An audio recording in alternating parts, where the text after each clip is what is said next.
Assalamualaikum warahmatullahi wabarakatuh. Waalaikumsalam warahmatullahi wabarakatuh. Mu'allif hadzal kitab ila hadratin Nabi Muhammad sallallahu alaihi wasallam.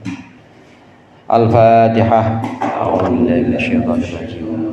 Bismillahirrahmanirrahim. Alhamdulillahirabbil alamin. Arrahmanir rahim. Maliki yaumiddin. Iyyaka na'budu wa iyyaka nasta'in.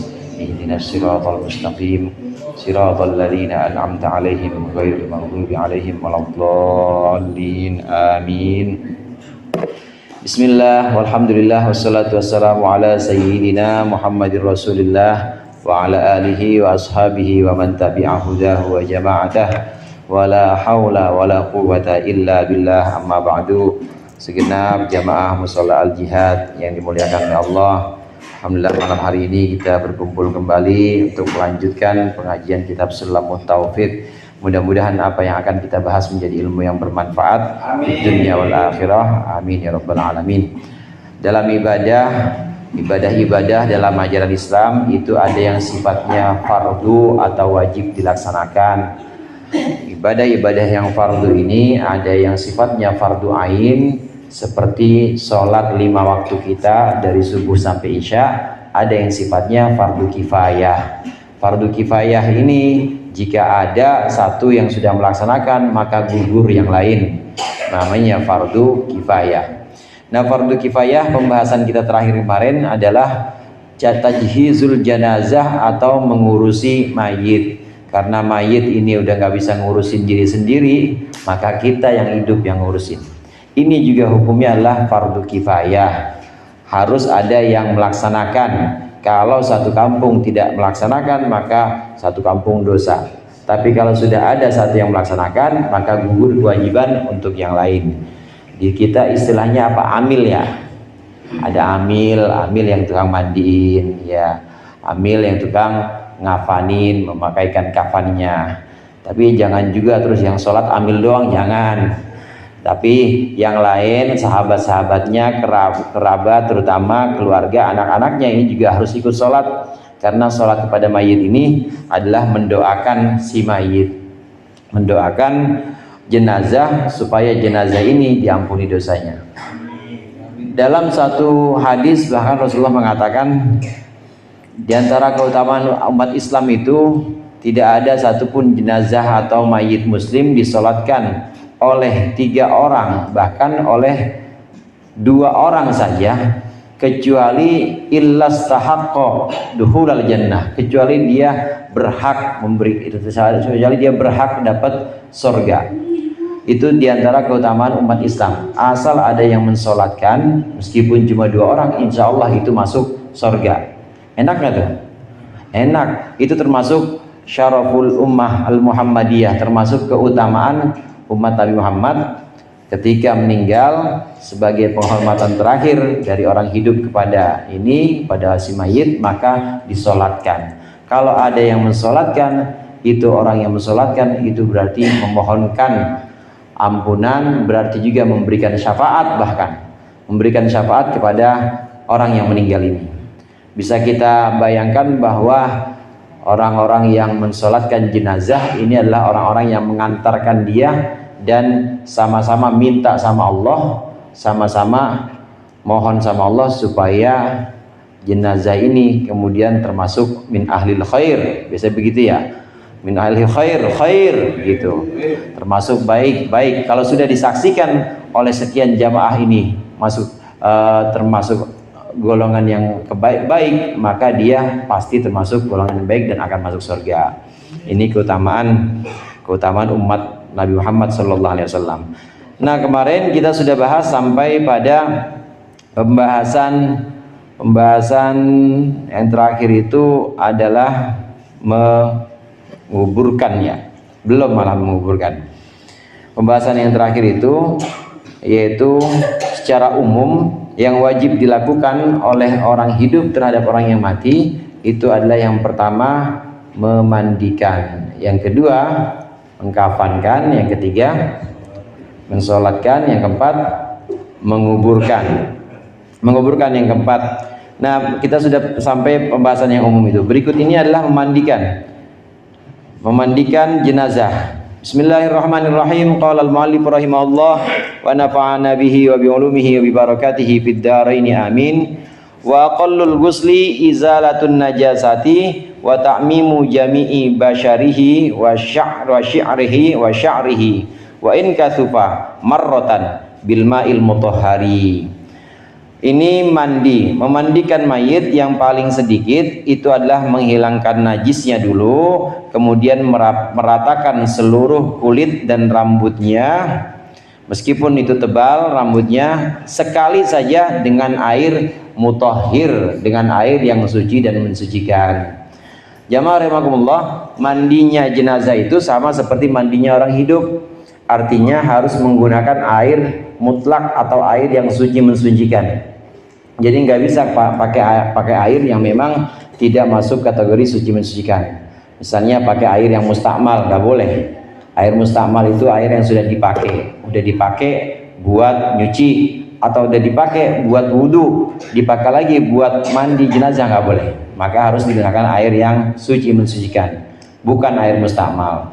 Begitu juga harus menyeluruh atau meratakan seluruh badannya dengan air. Jadi harus kena semua, meskipun itu rambutnya atau bulunya tebal, tetap harus semuanya harus terkena air, meratakan.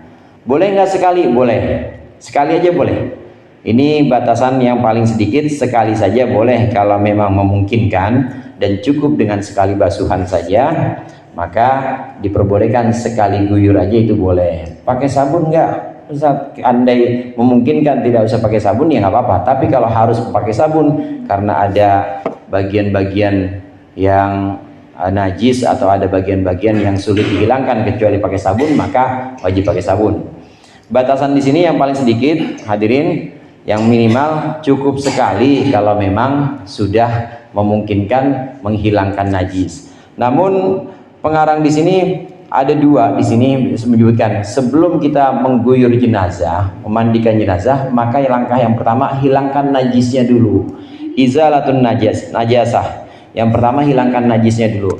Kalau najisnya sudah hilang, maka baru kita mulai proses mandinya, mulai dari basuhan yang pertama. Sama kayak kita orang hidup mandi misalnya. Mandi itu kita juga disunahkan sebelum kita niat nawaitul ghusla, disunahkan najis-najis yang ada di badan kita hilangin dulu.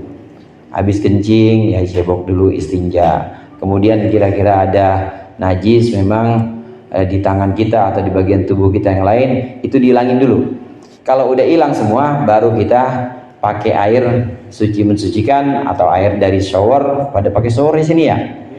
Apa betap? Pokoknya air yang suci, boleh pakai selang, belambir, mana Jiromli. Pokoknya air yang suci mensucikan itu baru kita mulai nawaitul ghusla setelah kita menghilangkan najis. Bagusnya seperti itu. Andai langsung gimana Ustaz? Boleh, langsung boleh. Nggak hilangin najis, cuma afdolnya itu hilangkan najis dulu. Demikian juga di sini memandikan jenazah. Kalau menurut pengarang kitab Sulamut Taufik ini, menurut musannif, ini langkah yang pertama hilangkan dulu najis. Ini seolah-olah wajib. Baru setelah itu mulai diguyur sampai merata ke seluruh kulit dan rambutnya. Seolah-olah wajib menghilangkan najis. Namun di pendapat-pendapat atau kaul-kaul ulama yang lain mengatakan bahwa tidak wajib menghilangkan najis terlebih dahulu. Yang penting diguyur, dan dengan guyuran itu udah sekaligus bisa menghilangkan najis, maka cukup. Ini menurut kaul-kaul lain. Sekali boleh nggak? Boleh, marrotan. Walau marrotan, meskipun hanya sekali. Hanya saja kita jangan pakai yang, kita jangan terlalu pakai yang minimalis gini, pakai yang agak sempurna, yang afdol. Bagaimana 3 kali dah paling enggak. 3 kali basuhan pertama. Terus juga dipakai adab-adabnya saudara. Adab-adab dalam memandikan jenazah. Dalam memandikan jenazah itu usahakan jenazah si mayit ini usahakan tidak terlihat auratnya. Tidak terlihat auratnya. Apalagi dengan dilihat oleh orang-orang umum atau dilihat oleh orang yang memandikan aja. Dimandikan aja juga usahakan jangan terlihat auratnya. Jadi caranya bagaimana? Caranya pakaiin kain dulu itu. pakaian kain, biasanya kain batik ya. Iya, kain batik atau kain apa, BHS juga apa-apa. Pakai kain apa dah pokoknya buat nutupin aurat. Nanti kita guyurnya di dalam sini, di dalam kainnya ini. Guyurnya di dalam kain. Guyuran yang pertama setelah menghilangkan najis, hilangkan najis dulu, hilangkan najis bisa dengan sabun, nanti dengan guyuran yang pertama, kemudian dipakein sabun, nanti setelah hilang najis-najis semua baru guyuran yang pertama. Nah, di sini baru kita mulai mandi, guyuran yang pertama. Kemudian setelah itu baru kita pakai sabun atau pakai wewangian. Wewangian ini yang dimaksud yang kira-kira bisa, wewangian di sini yang kira-kira bisa menghilangkan kotoran-kotoran, menghilangkan minyak-minyak. Yang kedua pakai sabun. Nah, setelah itu baru guyur lagi. Ini guyuran yang kedua, setelah sabun baru guyuran yang ketiga. Nah, setelah itu kalau mau diwuduin ya diwudukan ya wudu. Setelah itu usahakan adabnya itu jangan sampai kelihatan auratnya, jangan sampai kayak kita mandiin bocah gitu ya, ada yang merah kucing mandiin kucing gitu, jangan, tapi tutup bener auratnya dengan adab-adabnya tadi. Bagusnya 3 kali sampai benar-benar merata semuanya. Ada satu hadis Rasulullah SAW mengatakan, orang yang menyembunyikan keburukan-keburukan jenazah atau mayit, maka ini termasuk orang yang nanti masuk surganya gampang. Al-Asab kalau nggak salah bighairi hisab, termasuk masuk surganya tanpa hisab. Al-Asab orang yang menyembunyikan keburukan-keburukan. Amil itu tugasnya. Kalau dia melihat ada keburukan-keburukan dari mayit saat memandikan, maka disimpan. Nah, nyimpen begini nih nggak diceritain ke orang-orang, ini bisa menyebabkan dia masuk surganya duluan dibanding orang-orang lain. Ini untuk para amil. Ada di sini ya. Bang Bendi ya? Belum. Bang Ikin belum juga. Ya boleh nanti. Pak Ewin, daftar dimandiin apa dimandiin? Enggak dimandiin sama istri, Pak Ewin. Kemarin ada pertanyaan, misalnya ada pertanyaan, bagaimana kalau seorang suami atau seorang istri meninggal dimandikan sama suaminya, boleh apa enggak? Boleh, enggak apa-apa, boleh. Bagaimana sebaliknya, istri meninggal, suami meninggal dimandikan istrinya? Boleh, karena yang dimaksud di sini, yang dimaksud dalam memandikan di sini harus orang yang disebut mahramnya atau halilah. Halilah itu orang yang sudah halal dengan dia. Hubungannya dengan aurat, saudara. Hubungannya dengan melihat aurat itu. Kalau dia melihat aurat haram, maka nggak boleh mandiin. Tapi kalau halal melihat aurat, iya nggak haram, boleh. Mahramnya anak misalnya mandiin boleh. Atau yang halal juga melihat, selain mahram itu yang halal melihat adalah pasangan kita, suami istri. Boleh nggak kita ngeliat istri? Boleh. Suami ngeliat istri boleh, istri ngeliat suami boleh nggak? Boleh. Jadi mandikan boleh, karena batas memandikan itu melihat auratnya ini. Hanya saja memang orang-orang tua kita dulu apik banget. Kalau ada orang laki yang masih mahram, ya udah mayit lagi dimandiin sama laki-laki, perempuan dimandiin sama perempuan. Itu orang tua kita apinya dulu. Hubungannya adalah untuk ya supaya lebih ini ya, lebih arif ya, lebih arif. Lagi pula emang kuat apa itu istri mandiin suaminya sendiri kan, atau suami mandiin istrinya sendiri, itu kuat apa enggak? Karena terjadi juga bahwa Rasulullah SAW pernah bilang kepada Siti Aisyah, wahai Aisyah, jika aku meninggal maka aku ingin yang memandikan aku adalah engkau. Meskipun itu enggak terjadi, artinya meninggalnya di bulan Rasulullah, baru nanti setelah beberapa tahun kemudian baru Sayyidatina Aisyah baru. Yang terjadi itu Sayyidina Abu Bakar meninggal dimandikan oleh istrinya. Emang nggak batal Ustaz? Nggak batal. Hubungannya itu bukan batal atau tidak wudunya, tapi hubungannya ini adalah auratnya. Kenapa dilarang? Karena auratnya, melihat auratnya. Tapi kalau dia memang halal melihat aurat karena pasangannya, atau dia halal melihat aurat karena memang dia adalah mahramnya, maka tetap sah. Namun sekali lagi saudara-saudara, tetap kita pakai orang-orang tua kita dulu yang ajarin, demi kearifan lokal kita dan juga menghargai juga ajaran-ajaran orang tua kita. Selama masih ada mahram yang sama-sama sejenis, laki-laki ya sama laki-laki, perempuan ya sama perempuan, meskipun secara syariat diperbolehkan itu, asal dia mahram atau dia pasangannya, halilahnya. Ini memandikan jenazah sampai 3 kali, itu bagusnya sampai 3 kali. Pakai yang kira-kira bisa menghilangkan najis seperti sabun atau pengganti sabun. Zaman dulu kan nggak ada sabun, itu biasanya pakai daun bidara. Nah, kalau sekarang udah ada sabun ya pakai sabun. Gimana kalau orang yang muhrim, orang yang sedang dalam keadaan ihram, nggak boleh pakai wangi-wangian. Dimandikan tapi jangan dipakai wangi-wangian, karena orang ihram ini saudara-saudara kita yang sekarang udah selesai haji, kemarin saat haji itu nggak boleh pakai wangi-wangian, kena dam. Orang yang meninggal saat haji masih dalam keadaan ihram, belum tahallul, meninggal saat umroh masih dalam keadaan umroh, belum tahallul, masih dalam keadaan ihram, maka dia dimandikan, dikafankan seperti biasa, tapi nggak boleh pakai wangi-wangian, karena dia nanti akan bangkit masih dalam keadaan ihram, masih dalam keadaan melaksanakan ibadah umroh atau haji. Nggak boleh pakai wangi-wangian. Kalau jenazah selain itu masih boleh. Nah, mandi ini seputar mandi. Berikut ini seputar mengkafani jenazah. Wa qallul kafani satiru jami'il badani wa talatu lafaifa.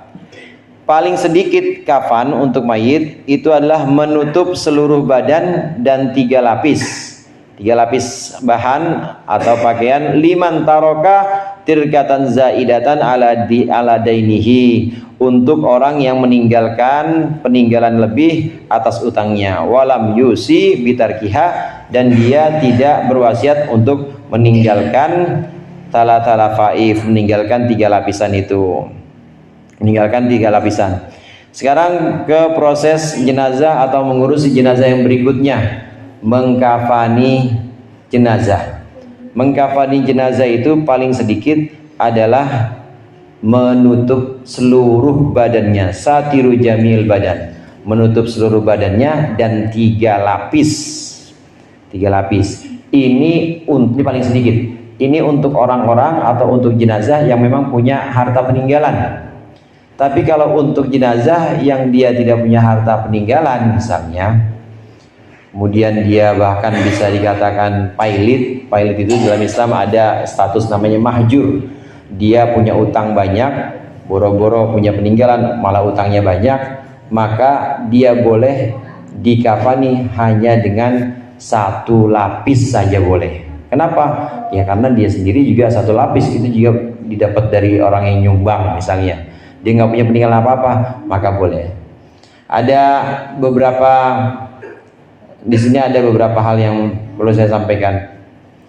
Menutup seluruh aurat itu hak Allah. Begitu juga menutup seluruh badan itu juga hak Allah untuk si mayit.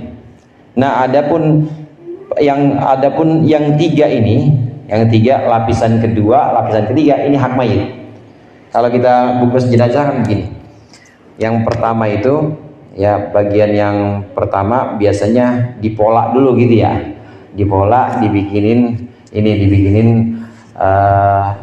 apa namanya, kayak baju, jadi ada bolongannya buat kepala dipolak. Itu lapisan yang pertama itu.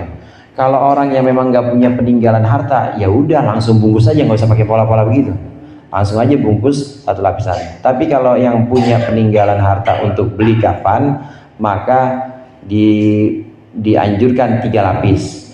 3 lapis ini, lapisan yang pertama yang merupakan hak Allah itu adalah lapisan pertama aja. Yang membungkus semua itu lapisan pertama, itu hak Allah.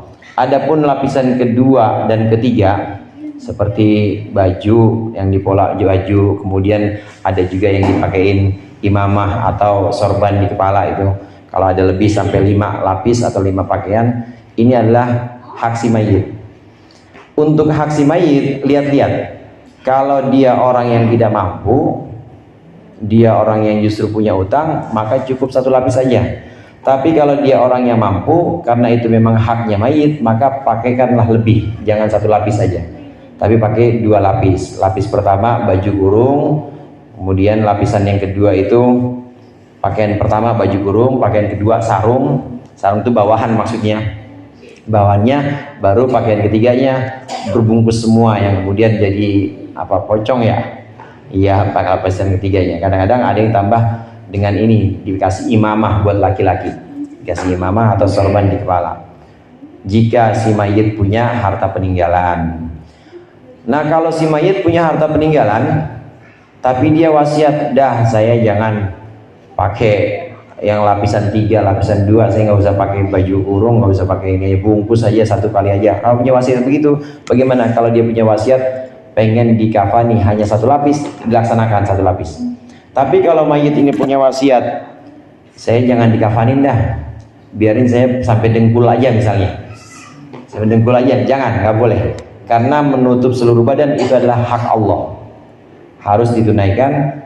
Meskipun si mayit wasiat, saya mah biar ini aja, biar irit kafannya sampai dengkul aja, jangan semuanya, maka tidak boleh dilaksanakan. Tapi kalau dia wasiatnya, saya 1 lembar aja, nggak usah pakai pakaian lapisan kedua atau ketiga, maka ini boleh dilaksanakan, karena itu hak si mayit. Ini untuk mengkafani mayit. Sama seperti hal ini, sama seperti hal memandikan tadi, mengkafani mayit ini juga tidak boleh dipakai wangi-wangian untuk orang yang muhrim atau orang yang sedang ihram. Karena orang yang sedang ihram memang masih dalam keadaan melaksanakan ibadah haji atau ibadah umrohnya. Ini mengkafani mayit. Nah, kalau untuk perempuan tambah kerudung, pakaian kerudung, pakaian dibentuk pola. Gimana itunya Ustaz? Bahannya? Ya bahannya, ya bahan kain kafan lah pada umumnya. Boleh nggak pakai sutra? Nggak boleh, haram. Boleh nggak pakai pakaian yang dia senang, pakaian yang dulu waktu hidup itu jadi gacuan dia? Makruh. Kalau dia wasiat seperti itu tetap dilaksanakan, cuma hukumnya makruh. Jadi bagaimana sunnahnya? Pakai yang putih. Kalau pakai hitam bagaimana? Kalau pakai hitam makruh. Pakai warna selain putih makruh. Jadi gimana? Sah aja, sah boleh. Ada jenazah pakaian putih udah nggak ada, habis semuanya, nyari kemana-mana, ada tinggal batik doang, gimana? Boleh, sah, yang penting menutup aurat atau menutup seluruh badan itu. Cuma makruh, harus jika masih ada yang putih maka harus digunakan kafan yang putih, kain yang putih. Wa kullu sholati alaihi ayyanwiya fi'la sholati alaihi wal fardhu wa yu'ayyina. Berikut pembahasan tentang sholat jenazah. Paling sedikit, ini batas minimal sholat jenazah itu adalah berniat seseorang fi'la sholati untuk melaksanakan sholat alaihi atas si mayit, wal fardhu, dan juga kefarduan, wa yu'ayyina, dan hendaklah dia mentakyin. Mentakyin itu menyebutkan ala hadal mayyit, menyebutkan jenazah ini. Ini fardu yang pertama atau rukun yang pertama. Wa yaqula Allahu akbar, dan mengucapkan Allahu akbar. Wa huwa qaimun, dan dia dalam keadaan berdiri, in qadira, jika dia dalam keadaan mampu. Rukun sholat jenazah sekarang. Sholat jenazah itu hukumnya sama fardu kifayah. Mengurusi mayit termasuk sholat jenazah, ini hukumnya adalah fardu kifayah. Sholat jenazah punya beberapa rukun. Yang pertama, sebagaimana ibadah-ibadah yang lain, sholat jenazah itu harus niat. Jamaah rahimakumullah, pernah kita bahas dan singgung juga dalam niat sholat fardu atau sholat wajib. Sholat jenazah kan wajib, maka harus mencakup 3 hal. Mencakup qasad itu maksud. Jadi harus apa? Harus usolli, aku sholat. Kemudian mencakup fardho atau fardiyah, harus menyebutkan fardhon. Dan satu lagi harus ta'yin. Ta'yin itu menentukan atau menyebutkan jenis sholatnya. Jadi gimana? Harus ala hadal mayyit. Minimal gimana kita ibadah atau sholat jenazah? Usolli ala hadal mayyiti. Minimal itu. Bahasa Indonesia gimana? Aku mensolatkan mayit ini fardu. Harus ada fardunya. Usolli ala hadal mayyiti fardun. Harus ada fardunya. Aku sholat atas mayit ini fardu. Ini namanya sudah mencakup 3. Mustaqbilal kiblah perlu disebutin enggak? Enggak wajib. Arba'at takbiratin, 4 kali takbir disebutnya enggak wajib. Ya. Kemudian adaan enggak, itu juga enggak usah. Lillahi ta'ala itu juga tidak wajib. Yang wajib itu usolli, kemudian fardon ala hadal mayyit. Itu 3 tuh yang wajib. Mentakyin itu artinya menyebutkan ala hadal mayyit. Kalau mayitnya perempuan, ala hadhil mayyita. Usolli ala hadhil mayyit. Bahasa Indonesianya, aku sholat fardu atas mayit ini. Aku sholat fardu atas jenazah ini, atau aku sholat fardu atas orang ini. Allahu Akbar. Itu dalam hati kita, Allahu Akbar. Aku sholat fardu atas jenazah ini. Harus ada tuh. Aku sholat fardu atas jenazah ini, harus mengandung 3 ini. Kalau kita menentukan jenazahnya laki-laki atau perempuan, boleh apa enggak? Boleh, tapi harus betul. Kalau salah malah nanti bisa nggak sah. Ini tak ketahuan jenazahnya laki-laki, tapi dia menyebutkan ala hadhil mayyitati, maka tidak sah. Yang aman gimana? Yang aman jenazah aja, jangan pakai mayyitah. Ala hadhil jenazah. Kalau pakai hadhil jenazah udah aman. Kalau jenazah yang muannas, semuanya jenazah itu perempuan.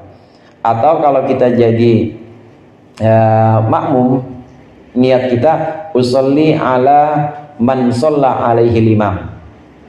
Allahu Akbar. Aku sholat fardu atas orang yang disolati oleh imam. Gitu aja udah. Aku sholat fardu atas orang yang disolati oleh imam. Ya imam mah udah tanggungan imam dah. Imam tahu tuh.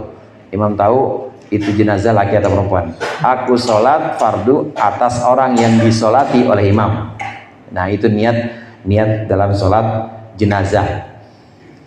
Atau bisa juga begini, usolli ala man hadara min amwatil muslimin. Bahasa Indonesianya, Allahu Akbar dalam hati, aku sholat jenazah atau orang meninggal. Aku sholat atas orang meninggal ini fardu. Orang meninggal ini fardu, gitu aja. Aku sholat atas orang meninggal ini fardu. Orang meninggal itu kan bisa laki-laki, bisa perempuan. Ini sudah sah karena sudah aku sholat, sudah menyebutkan fardu, dan sudah menyebutkan atas orang meninggal. Ini yang namanya 3 dalam niat fardu harus dipenuhi. Rukun pertama adalah niat. Kemudian rukun kedua takbir, Allahu Akbar. Rukun kedua takbir. Takbirnya sholat jenazah beda dengan takbir sholat Idul Adha atau Idul Fitri. Kalau takbirnya sholat Idul Fitri, Idul Adha itu sunnah hay'ah. Kalau lupa ya nggak perlu sujud sahwi. Tapi kalau takbirnya sholat jenazah, hadirin, ini fardu, wajib. Kalau ada imam dia kurang takbirnya, Allahu Akbar, kan harus 4. Allahu Akbar, Allahu Akbar, baru 3 dia Assalamualaikum warahmatullahi wabarakatuh. Ulang, harus ulang. Kalau dia lebih dan imam tahu bahwa dia itu imam tahu bahwa dia melaksanakan itu tidak sengaja. Kalau tidak sengaja tidak apa-apa. Kalau lebih, tapi kalau kurang, makmumnya harus ngingetin bahwa itu lebih. Emang nggak bisa diganti pakai sujud sahwi, Ustaz? Lah, orang sholat jenazah kalau ada sujudnya, ngapain pakai sujud? Karena dia hukumnya fardu. Lain dengan takbir Idul Adha, Idul Fitri. Takbir dalam Idul Adha, Idul Fitri sunnah. Jika kita udah tahu imam Allahu Akbar rakaat kedua, Bismillahirrahmanirrahim, Alhamdulillahirabbil alamin. Kalau imam udah Bismillah, udah nggak usah diingetin dah. Berarti udah masuk ke fardu. Dia sudah masuk ke fardu berikutnya, yaitu baca Fatihah. Jangan sampai yang sunnah mengalahkan yang fardu, karena dia udah masuk ke bacaan Fatihah, udah lewat dah melaksanakan takbir dalam sholat Id. Tapi dalam sholat jenazah takbirnya hukumnya wajib. Kemudian rukun yang ketiga, harus berdiri sholat jenazah itu in qadira, kalau mampu. Sama sebagaimana sholat-sholat fardu lain. Kita sholat fardu duduk, kalau dalam keadaan mampu nggak sah. Orang seger ya, dalam keadaan sehat, nggak ada uzur apa-apa, duduk nggak sah sholatnya. Tapi kalau sholat sunnah boleh. Ba'diyah kita duduk boleh, qobliyah kita duduk boleh, sholat duha duduk boleh. Apalagi yang sunnah selain duha? Sholat tahajud duduk boleh, nggak apa-apa. Tahajud ya dibangun juga sendiri, nggak ada yang tahu. Atau yang dilihat orang banyak, sholat id duduk dah, sah boleh. Ya, duduk aja. Lu malas banget bang, gue lagi ngamalin ilmu, gitu aja bilang. Kan ini sholat sunnah, sah, memang sah orang sholat sunnah. Tapi kalau sholat fardu wajib berdiri kalau mampu, kecuali dia tidak mampu karena uzur, sakit misalnya, maka boleh duduk. Demikian juga sholat wajib yang namanya sholat jenazah, wajib berdiri kalau mampu. Kalau dia tidak mampu maka boleh duduk. Tapi fardu hukumnya, wajib hukumnya berdiri dalam sholat jenazah. Ini rukun yang ketiga, harus dalam keadaan berdiri, tidak boleh duduk. Tsumma yaqra'ul Fatihata, tsumma yaqulu Allahu Akbar, tsumma yaqulu Allahumma sholli ala Muhammad. Kemudian membaca Fatihah setelah takbir utama, kemudian mengucapkan Allahu Akbar, takbir yang kedua, tsumma yaqulu Allahumma sholli ala Muhammad, kemudian mengucapkan selawat Allahumma sholli ala Muhammad. Nanti kita praktekkan.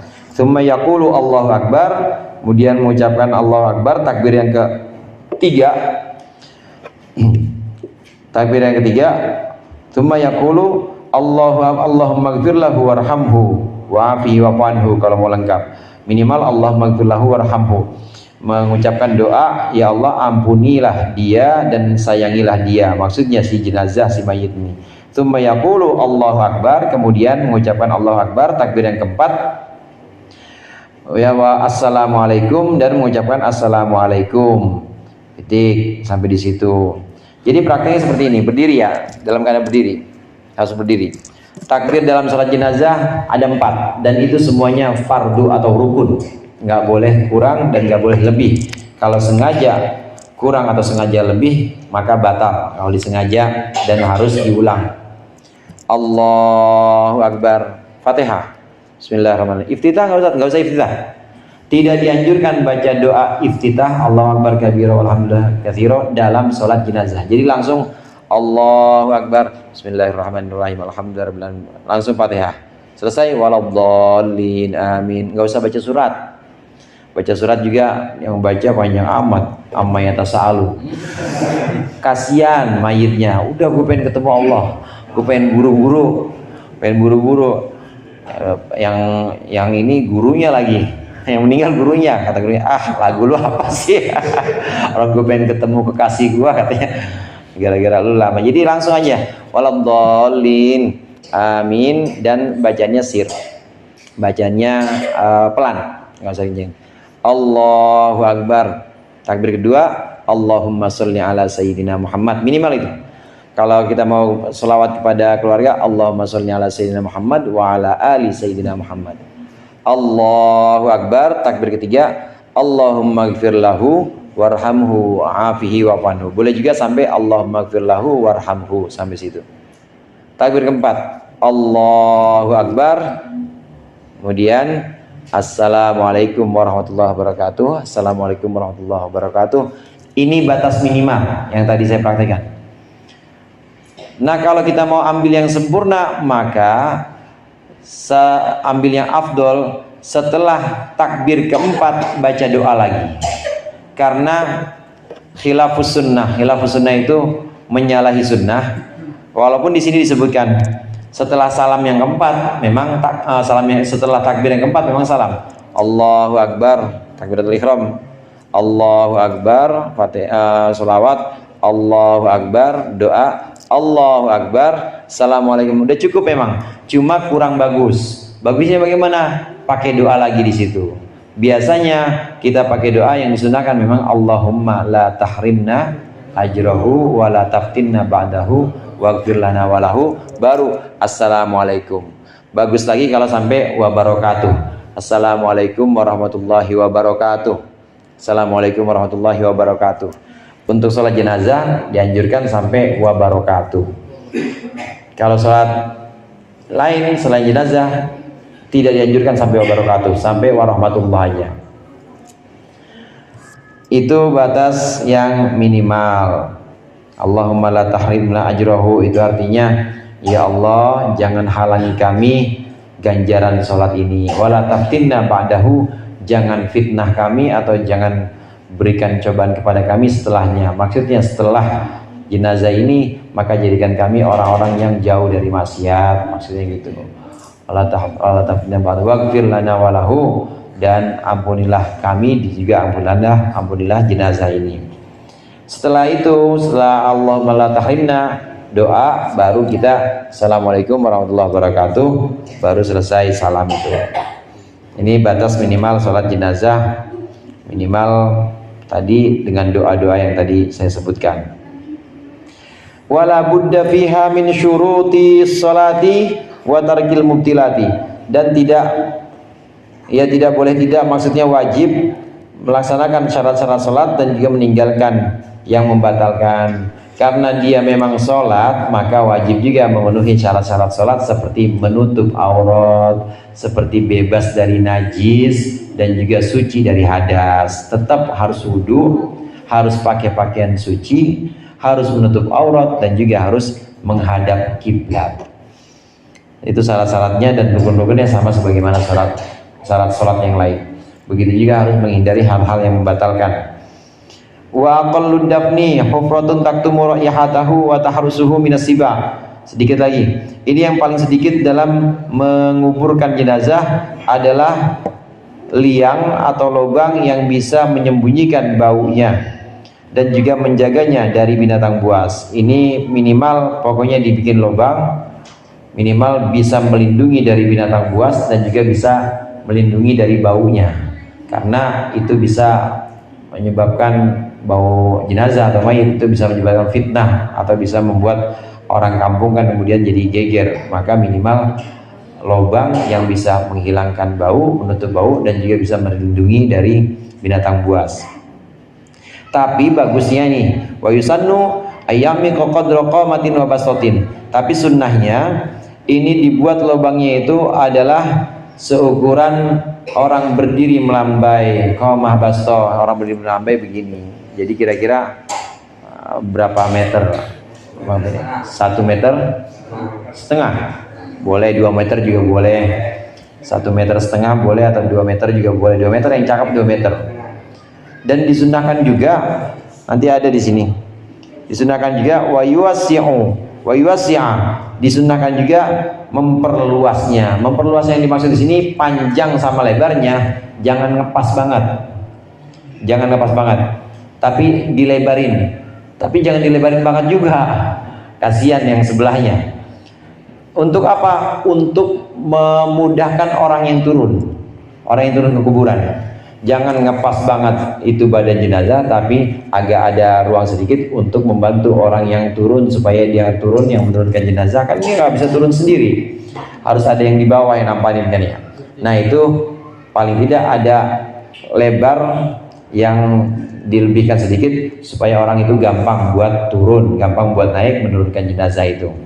Sunnahnya itu seukuran seorang yang berdiri melambai dan diperluas sedikit untuk orang yang turun. Ini sunnah-sunnah dalam menguburkan jenazah. Namun wajibu taujihuhu ilal kiblah, wajib menghadapkan jenazah ke kiblat.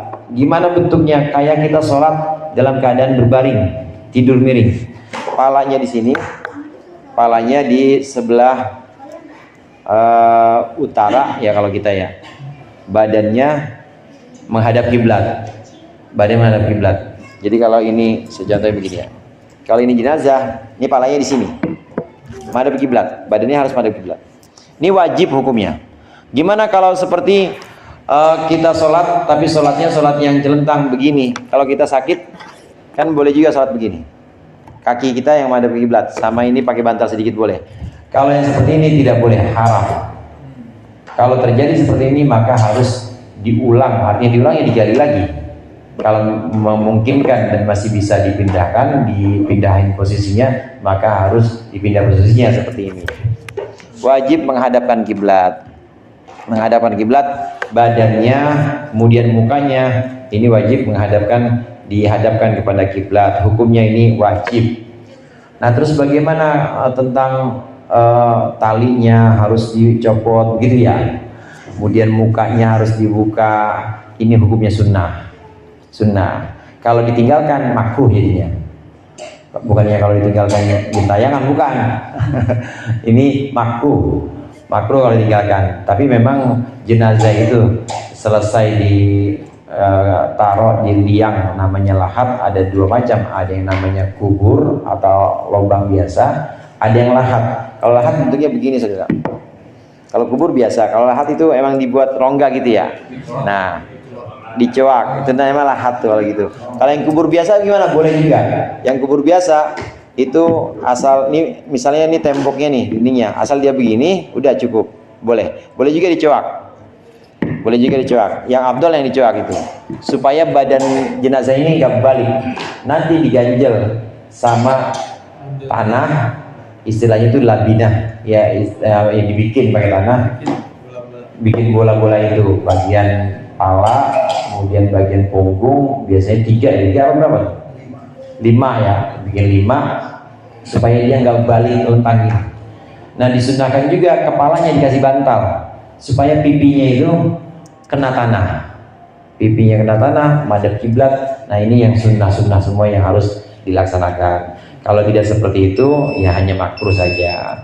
Wallahu a'lam bishawab. Mudah-mudahan bermanfaat. Lebih kurangnya saya mohon maaf. Wallahu muwaffiq ila aqwamit thoriq. Assalamualaikum warahmatullahi wabarakatuh. Waalaikumsalam.